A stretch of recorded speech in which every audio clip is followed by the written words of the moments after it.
Welcome to Dose of Social, your recipe for social media success. I'm Lindsay Mauk, I'm Kayla Pearlstein. and this is Dose Dose of of Social. social. So we are very excited for today's episode. We have a friend and colleague of mine, Katie Radel. She is the CEO and founder of Ripple Consulting Group. So, Katie, thank you so much for joining us today. Thank you. I'm so excited to have this opportunity.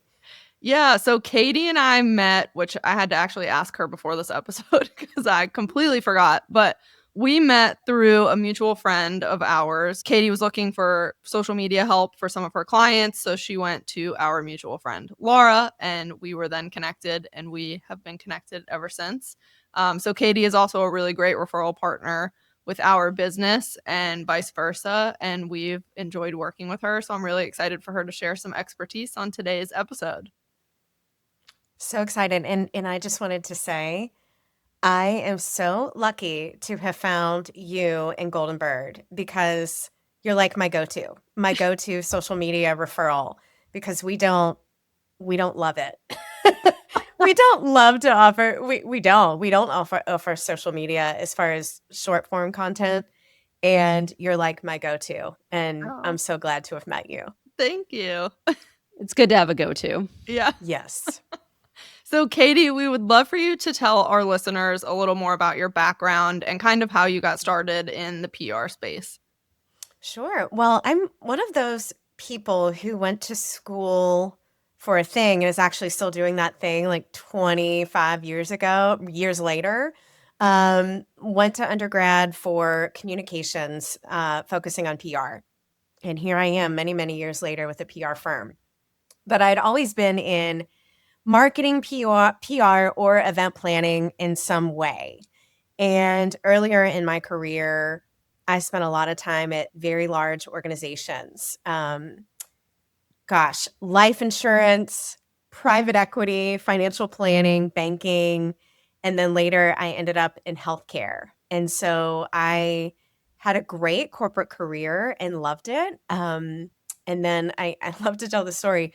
I got into my late 30s and I had what I love to call a midlife awakening, not crisis, where I was in the corporate world and I was just kind of looking around and I'm like, this does not fit me anymore. How also I'm showing up as a human being based on the way that I'm wired wasn't translating well. And I had to be accountable for that. And so I decided to start my own PR firm, unfortunately, 6 months before the pandemic. So it was really terrible timing, but I'm still here 6 years later. And I'm so grateful. So after spending too much time offering very general marketing and PR services, we've niched down and figured out that what resonates most with people is leading with that problem that we're solving. And that is the visibility problem with executives. We raise the profile of executives, which in turn raises the profile of the organization because people buy from people. And there's that trust factor, that credibility, and people want to follow people. And we've learned through the years that that's what resonates most with people when we're having that conversation of what does your organization need? It typically starts at the top with the leader. Yeah, we've talked a lot about the know, like, and trust factor here on Yeah. Dose of Social, so it sounds like that's right up your alley as well. Absolutely. And these executives are so brilliant and they're amazing at what they do for a reason. That's why they're where they are in their position, or founders, but they just don't have the resources or time. And more times than not, we're finding they don't know what lane to stay in. They don't know what to talk about and, how to find their what we call zone of genius and really honing in on what it is that makes you a thought leader in your industry. What could you talk about more than any other thing? And whatever that looks like, let's make sure that translates into your audience and what they want to hear and the problem that can be solved for them. And Katie, a lot of founders think that PR sometimes is only for big brands. So obviously, the zone of genius is not just exclusively for big brands. There are plenty of small business owners and startup entrepreneurs that have so much to share. What does PR actually look like for a growing company or a small business? Sure. Well, this is one of my favorite things to say to begin any conversation about this. No one can find you if you're hiding. And that is true for the organization as well. So, not just for personal brands, personal visibility, but for the entire organization. So, you cannot be found if you're hiding. You cannot be found if you're not putting yourself out there. And when I mean out there, I mean, let's start with the basics. And what I've learned over the years and in my own personal experience, and I'll share about that, is if you can't clearly articulate, there's 3 steps to this. If you can't clearly articulate who you help, the problem you solve, and the result very clearly, then people are left to figure it out on their own. And they don't want to do that. Yeah, no. And nobody wants that. And so I have a really, really great example of what I was doing wrong for many years. As a PR communications consultant, I'm an expert. I've been doing this for a really long time. And I think when I first started my business, I was such a generalist. I didn't want to miss out on any opportunities because you're just, to be fair, you're trying to figure things out. And I wasn't leading with the problem I was solving. I was simply telling people, oh, I do marketing and PR. Well, I would be met with glazed over looks and confusion. Most of the time, polite smile, but never any questions, never any tell me more. It was very general. And that over time, I realized wasn't a them problem. It was a me problem. I was assuming that people knew what marketing and PR meant. And the truth is they don't, because they could be a million different things. Both marketing and PR could be a million different things. So I learned over time and by making that mistake that I was missing huge opportunities. I was missing opportunities sitting across the table from people at coffees or lunches or a networking event, telling them I do marketing and PR, and it wasn't going anywhere because I wasn't helping them help me. And so what we love to do as a firm is we like to start with the basics. I always say, build the foundation of the house first before you can decorate it pretty. And what that looks like is let's start from the basics and make sure that we have that foundational messaging of clearly articulating who you help, the problem you solve, and the result. So we start there, and that can apply to a huge company or it can apply to a solopreneur. So what do you say now when someone asks you what you do? That's a good question. I raise the profile of executives, which in turn raises the profile of the organization. Did a light bulb go off? Usually yes, but if it didn't, I go further and I say we do that through making sure that our messaging is very clear. And then we find opportunities to be seen by the right audiences. And that looks like getting our executives on podcasts, getting them speaking engagements, writing contributing articles, doing long form LinkedIn articles, using the specifics. And then I'm learning now the light bulb always goes off because they'll say, oh, my CEO needs that. Or, oh, I have a client who needs that. And so it's really about finding those light bulb moments of what is clear and concise and really rings a bell, making sure you walk away from that conversation very clear with everyone understanding exactly what it is you do. So you touched on some things that you could do, and I know you said some people might not understand what PR is. So if there's a founder or a small business owner who's never done PR before, what are 2 to 3 simple things that they can start doing this week to build brand visibility? Sure. So I think number one is laying that foundation, getting very clear about that zone of genius and how you're articulating your message. Once you've nailed that, and please don't be afraid of feedback, because I've had to get my own feedback along the way, and it can be scary, but you're only as good as what is resonating with other people. So once you've nailed that, that can translate into your LinkedIn profile. putting that on your website, just making sure that at every turn and in every way that you're representing yourself, including social media, that you're using that language. So it's very, very clear. So I would start there before anything else. And from there, then you can start telling your story.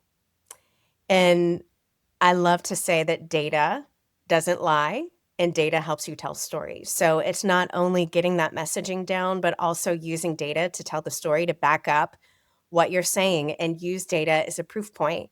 And an example is instead of saying, Katie is awesome for this award nomination that we're sending her in for, instead of Katie is awesome and she founded this company 6 years ago, using great data points because they're proof points. It's not us just making things up. In the PR world, it's, she increased her revenue by XYZ. She has expanded her firm all over the Southeast. Really building that story by telling that data is really important. So I would start with the foundation of the messaging and telling the story with data. And then really it sounds simple and it's not because it's a lot of hard work, but really it's figuring out where your audience lives and then finding ways to reach them and talk to them. So a lot of our clients their audiences live on LinkedIn. Mm-hmm. And it's different than, Instagram or TikTok, a lot different. And so it's customizing that message to bits of information that they can digest and understand and consistently putting it out there, just like you all do. It's a consistency situation where, the more you're putting out what you do, the value you add, the results, and backing it up with data, the more you're getting out there into the world and the audiences that need to see you are seeing you. Yeah, those are all really great points.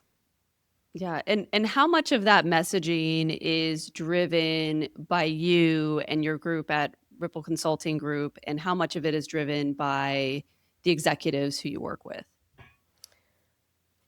We collaborate, of course. Every engagement we have with executives starts with a 2-hour discovery session, and we ask them a million different questions a million different ways. So what we're trying to get to is their zone of genius. What could they talk about more than anything else? What conversation, we ask them the question all the time of what conversations are not happening in your industry? We ask them kind of silly questions like, what is your superpower? Or what would your colleagues say is your superpower in work? We talk about their leadership style. We talk about them as a human being, which is really, really important to build that profile and data because we might miss an opportunity to tell a great story of their community service or about their family or their passions or their hobbies. And you're not seeing a lot of fun facts on a LinkedIn profile or really in the corporate world, but it's important. It's important to add that to the overall messaging because as we're pitching those executives for podcasts or for contributing articles, we want to tell the story of who they are as a human as well. Because it's not just about business and driving revenue, it's about them as a leader too. Yeah. So it's really a holistic approach to who are you? What are you doing in your space? What could be done better? What do you want to talk about? And then translating that into topics that they can use, topics that we can use as well to get on the same page of, well, if we're going to ghostwrite a LinkedIn article for you, what does that look like? And do we align with this particular topic? And we start there. And it's a collaboration from there.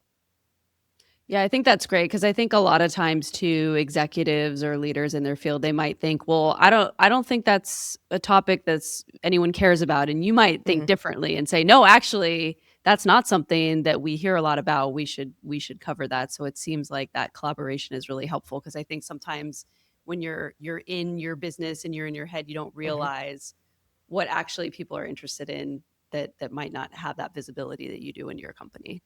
Right. And we always put a PR lens on things. So, there's the about section or, the boilerplate or the bios, but we give it a PR lens when we're looking at it and we're constantly thinking to ourselves, why would a journalist care about this or this person? Why would they care about this person's story, their credibility. Why why would they open the email of our pitch, and what does that look like? And so we build media kits based on that. So we always include a headshot to, make sure that the journalist can see who we're pitching. And we always like to include that more personal information, not too personal, but more personal information of where they went to school and where they reside and what they like to do on the weekends. All of that's important because, again, it humanizes that executive, and it, brings that level of authenticity that everybody craves. Yep, that human connection. Mhm. Yeah. At what stage do you think a founder or business owner should start thinking about PR and media exposure? And is it something you should wait to do or start early? In an ideal world, start early at the launch. I always say let's capitalize on the launch. Let's capitalize on the newness and the freshness. Hopefully, again, we have that messaging figured out or mostly figured out at that point. But let's capitalize on the opening of a thing or the opening of a business or a launch. Let's capitalize on that and start to get out in front of it, knowing that over time things pivot. That happens. Priorities change, things pivot. But starting early and not being afraid to. I think many founders come to us with that regret, and I have my own. I mean, it took me a while to be comfortable enough and get over my, I don't even want to give it airtime, but imposter syndrome, to get out and bring my message into the world. But once you can kind of overcome that and realize that we're all in the same boat, we're all trying to figure things out. It's a beautiful thing. So I always say start early, figure out again that messaging and the audience and where do they live. And boy, you could save a lot of time and energy and money if you figured that out from the beginning. Yeah, I'm always surprised at who still doesn't know who their target audience is when Right. we are working with clients. It's a lot of they want to throw spaghetti at a wall, and that's just not the best approach. Yeah, which is why it's so important to hire people who will help you do that. Yes. Like Golden Bird Marketing or Ripple Consulting Group. Or LTM Digital. Yes. Yes, correct. Yes. All of those. So, Katie, you talk a lot about executive visibility, and you mentioned a lot on LinkedIn in long form content. Long form content sometimes can be harder types of content to produce than like the short, 2-line sentence and a photo. So, what are some easy ways that leaders can start showing up online as thought leaders without feeling like they're trying too hard, or they actually do have to try too hard and put together a long LinkedIn post or Substack? Right. Capitalize on what is already out there. Make it easy. And that's, I think, a really good, more comfortable entry point. If you've never posted on LinkedIn before, look at what your peers are doing. Take what your company is doing and reshare it. Commenting is huge on LinkedIn. And, the algorithm changes all the time. I'm the first to admit that. But posting photos, if you happen to be at a conference, if you happen to be at an event, post a photo of you with a few different people. People love to see people living their lives and out and about. The most engagement I've seen is photos. And it's, resharing content. Something that's worked well for me is by trying to do colleagues a favor, I repost job postings all the time. And no, I'm not doing it for my clients or whatever directly, but I'm doing it as a favor because I know so many people out there need jobs right now. It's a helpful tool, and it's keeping me top of mind as well. It's doing good in the process. So there are ways to hijack LinkedIn that are not creating a long form post or having beautiful graphics. But if you need long form posts or beautiful graphics, you know who to call. Yeah, absolutely. The trade show and event content always does well. A lot of our clients that we work with at LTM Digital in the B2B space, that's a big thing that we do is, oh, you're going to a conference. Like, let's share that you're going to be there and get your network. If anyone in your network is going to be there, you can maybe plan to meet up with people, get those photos, post them during and after the event. That's a great one. Yeah, Love it. we'll always do like before, during, and after if possible, depending on the client. And then if we have the names of people that we can tag and tag them in the post, that will usually generate more traction too. Absolutely. A client of mine, and she did this all on her own. It wasn't our idea. She went ahead and did it on her own. But what she would do is once a month, she would feature one of her employees. Use it as an opportunity for that employee recognition. And she would post a photo of her employee, maybe their headshot or maybe them at a conference, and tag them and say, "Today I'm appreciating so and so. They have been with the company for 10 years. Here's a little bit about so and so."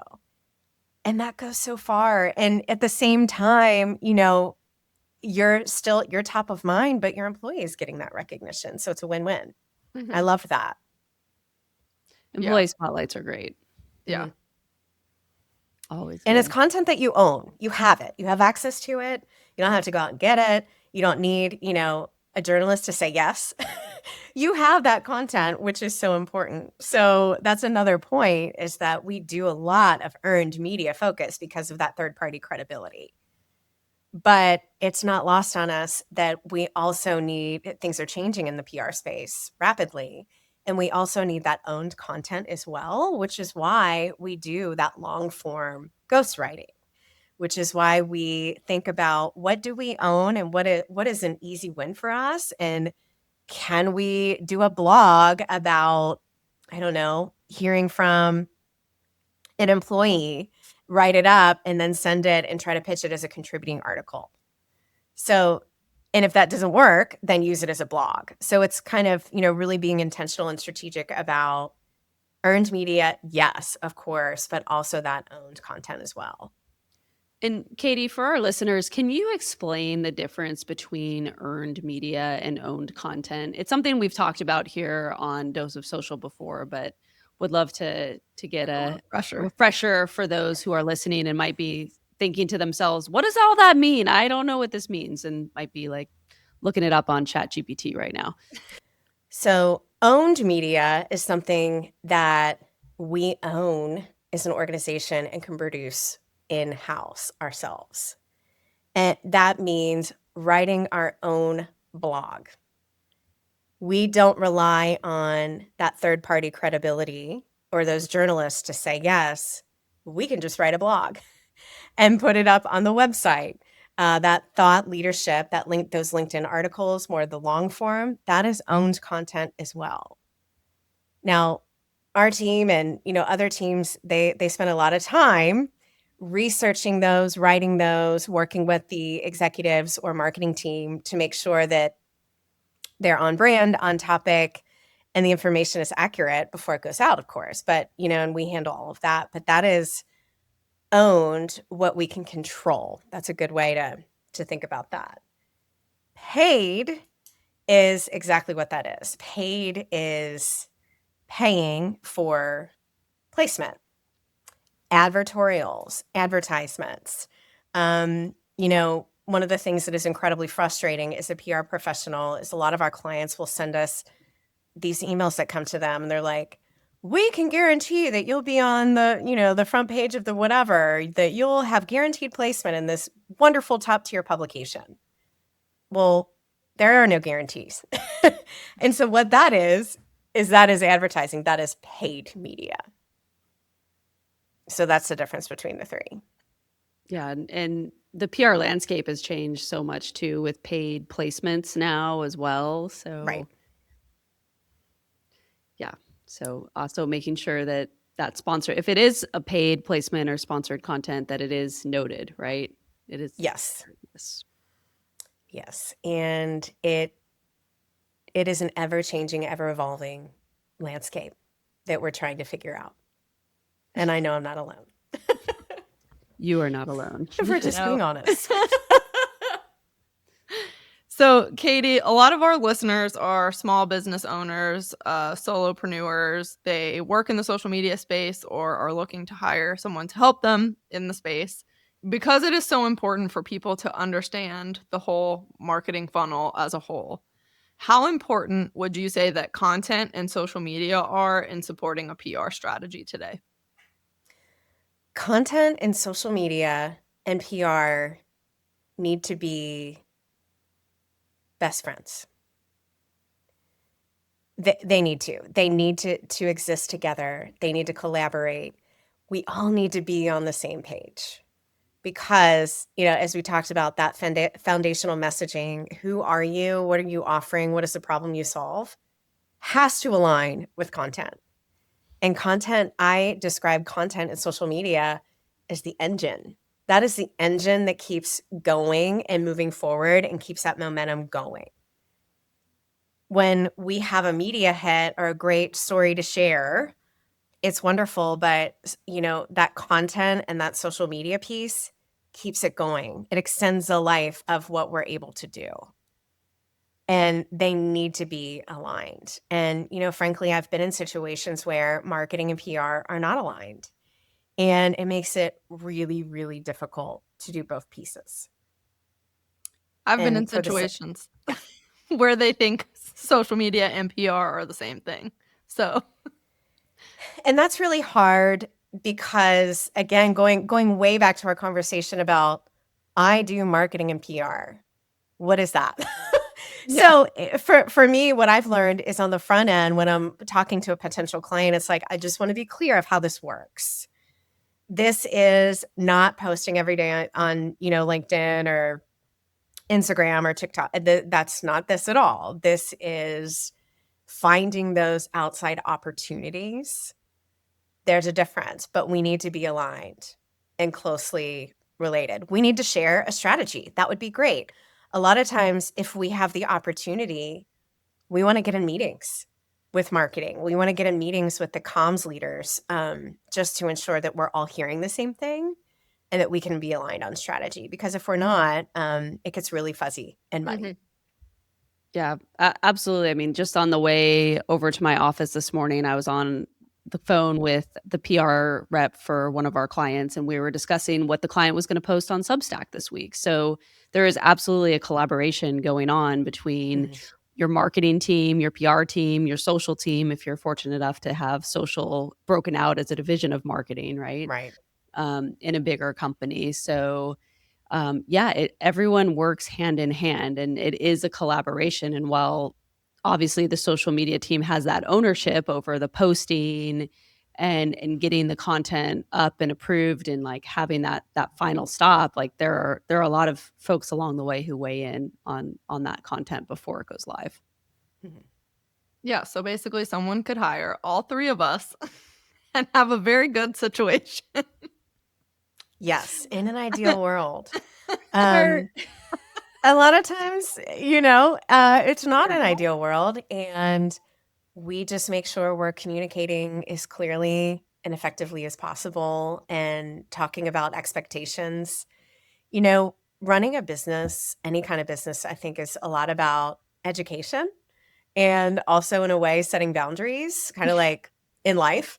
And it's, making sure the client is aware of those expectations and what are you doing and keeping really great communication with the client. And just, our biggest question when we meet monthly with our clients, sometimes biweekly, is what's new? What's going on? Is there any news to report? Should we be working on a press release? What does that look like? And, what is on the content calendar?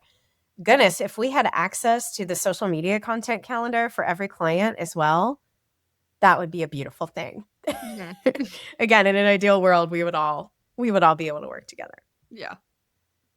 Yeah, no, it's important to have that visibility, I think, too, because then you see those opportunities of like what you could be pitching, and then also the social team has a little bit more visibility into the PR side as well. So, Right. so definitely, if you are listening and your marketing team and your PR team and your social teams are not talking, this is your reminder. Let's have a meeting. It doesn't have to be a weekly meeting or even a bi-weekly meeting. It could be a monthly check-in where everyone just has an opportunity to share what they're working on because you never know what might come out of those meetings for your business. So definitely worth taking the time. Yeah. And also, wouldn't it be better for our clients if we were all in the same room? I mean, why, Absolutely. who needs more meetings? Yeah. Just bring us all in the same room and get it done. Yeah, definitely. So, Katie, you have shared so much great information with our audience today. Thank you so much. If you were to give someone listening actionable takeaways of what they can work on from this episode, what would be the things that you would suggest they implement right away? Make sure when you're communicating that you get a light bulb moment. And I've been in situations where I see no light bulb and I see light bulbs. And there's a difference. And it's about being self aware enough to ask for feedback and to try different ways of messaging. And if you're not being received with, oh, I totally get it, I can refer you business, or I know exactly who to introduce you to, or, oh, I'm going to check that out. You might need to rethink your communication strategy and how you're presenting yourself to the world. So I would say that first and foremost, but also don't be afraid to try things. And let's all call out the elephant in the room, which again is imposter syndrome.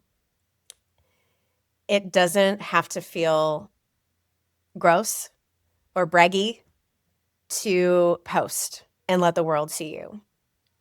Because to be seen and to be known is a beautiful thing. I love that. Those are such great words to end this episode on. Thank you so much. Thank you for joining us. You're welcome. So, Katie, if our listeners want to find you on LinkedIn or other social media channels, where can they find you? Yes, rippleconsultinggroup.com is my website, and I'm very active on LinkedIn. You can find me at Katie Radel, Radel, like a dreidel. All right. Well, thank you so much for joining us today, Katie. This was awesome. And thank you all for listening to Dose of Social. We're out. See ya. Bye.